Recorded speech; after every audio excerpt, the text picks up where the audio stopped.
Gotta love making videos. Oh, okay. Um, I had to remove my spring from my car because I got to change the lower A-arm. But you do not have to take the spring out of a Pontiac Fiero to change the lower and the upper ball joints. The spring will basically, if you use your once you break the castle nut loose, this is the upper. Once you break the castle nut loose on top and bottom, use your pickle bar and a hammer, and you pop and then let it pop down. Then you can slowly lower it down after you take the nuts off top and leave the spring in there, and it'll push that down. Then you can drop it out. Here is the entire steering assembly and brake assembly. It's in one piece. I did not remove the brakes. I left everything there. So here's where the lower ball joint went, upper ball joint went, and this is where the rack and pinion hooks to, which is sitting right here. All I did was take that entire unit, move it over here, and carefully set up here so that the brake line is under a bunch of tension, and tied it into place. You don't want to leave this stuff hanging by your brake line because it's bad. It's heavy. You do not want it hanging by your brake line. Tied up out of the way. Okay, so I had to take and change the. I'm going to have to change that lower A arm because, pull this up, my lower ball joint, basically, I hit a bump and this car was, it was all over the road. And what happened is it was doing this. If you look at this ball joint, you will see where it's got, let me see if I can get to where you can see this. You can see where it's been riding. It's right there in the middle. It should be up against its edge. It's not. And then in some places, you can see right there, it's wore. And yeah, again, wore there. I don't know how long this thing was loose because it wasn't until recently that it really got bad. I mean, it was all over the place when it hit a bump on the interstate. So this could be fine, but it's probably watered out enough where if I press fit another ball joint in there and it pops loose, I'm back doing all this all over again, and I don't want to do that. So I'm just replacing this. I think I got a new A-arm from the Fiero store. It's like 170 bucks. So with the new ball joint on the bottom, and I've also ordered upper ball joint too. So how I basically got that spring out was I ordered this style here, or went to AutoZone and bought this style.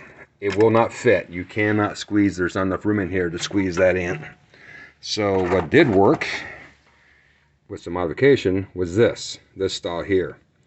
I had to cut 2.5 inches off the top of this right here because by the time I run the threads, because the spring is in here, visualize the spring in here, and by the time I run this up through there and into the top, it was hitting.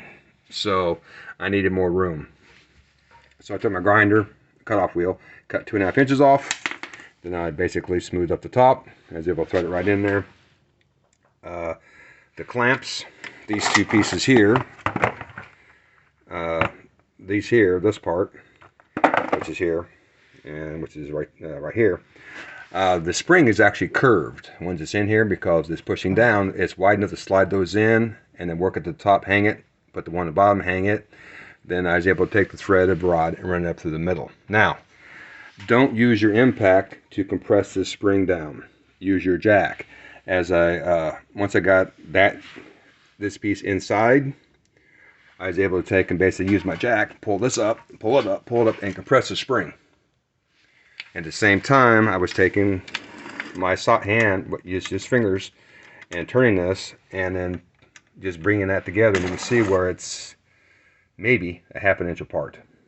So 1/2 inch apart there. Once I got that point there, once I got it clamped out, I was able to basically by hand push this down, and it'll go a long ways, and I was able to get that spring out of there.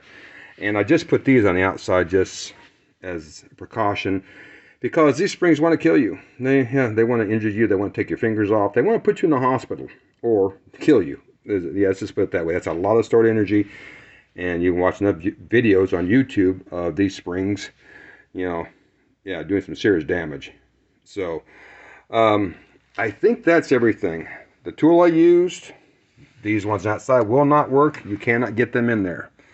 I don't know if a coilover spring compressor would work. I don't know because, again, this is a tight area, and that's actually a relatively small spring. So, all right, that's the tool I use to compress the spring. I use my floor jack to hold it up. I think I mentioned that this is the only thing that's holding my lower ball joint on is that locking ring. So and the lower boot was gone also, so that ball joint needed replaced because the lower boot was all ate up. The top one was actually still in pretty good shape, but okay, I hope that helps. That's how I did it. If someone else has any suggestion how they did it for $40, not counting the part, but that's basically what I bought, was tool for $40. Please leave your comments. All right, I hope that helps. Good luck with your repair. All right, peace.